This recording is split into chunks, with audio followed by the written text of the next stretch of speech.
Σε αυτό το βίντεο θα σας δείξουμε τον τρόπο για να εισάγετε τιμές στο Κάμπολα και συγκεκριμένα τις δύο λειτουργίες Add Rates και Rates List. Βρισκόμαστε στην κεντρική σελίδα του Backend. Αριστερά υπάρχει το μενού.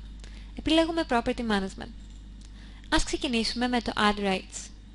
Στη σελίδα αυτή μπορούμε να προσθέσουμε τιμές για τις θέσεις που έχουμε ήδη καταχωρήσει στο Κάμπολα. Αρχικά επιλέγουμε το Cabin μας, για παράδειγμα το Camping Demo. Και ακριβώς από κάτω τη θέση για την οποία θέλουμε να ορίσουμε τιμές. Βλέπουμε ότι έχουμε ανοίξει μια θέση για σκηνή και μια για bungalow. Ξεκινάμε με τη θέση για σκηνή.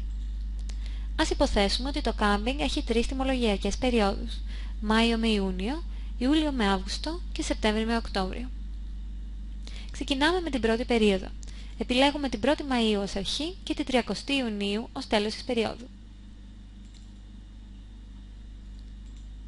Ορίζουμε τιμή ανά ημέρα για τη θέση, παραδείγματος χάρη 5 ευρώ.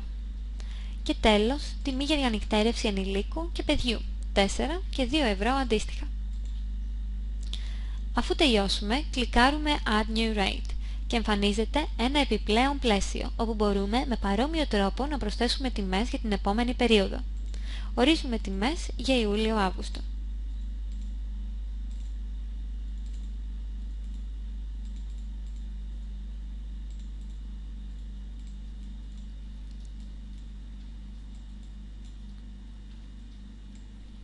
Και τέλος για Σεπτέμβριο-Οκτώβριο.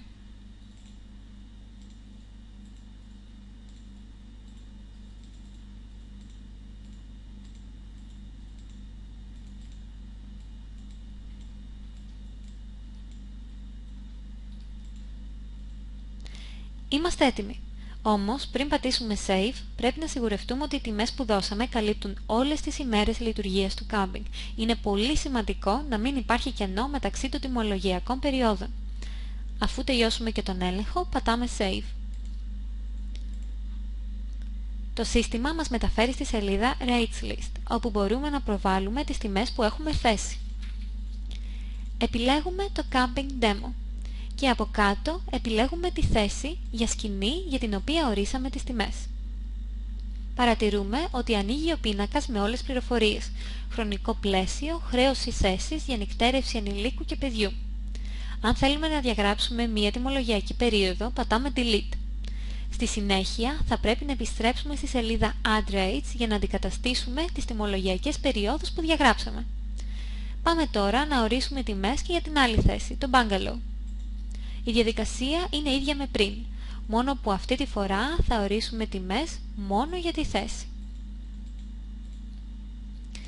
Γενικά, οποιοδήποτε slot ορίζεται ως παρεχόμενο, η χρέωση περιορίζεται μόνο στο slot Tariff per Day. Με τον ίδιο τρόπο συμπληρώνουμε τις τιμές.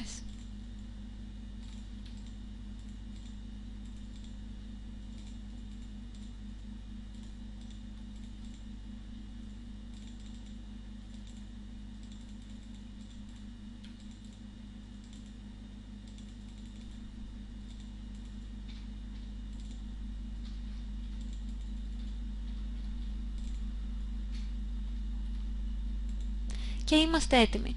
Πατάμε Save και οι νέες τιμές θα εμφανίζονται πλέον στη σελίδα Rates List.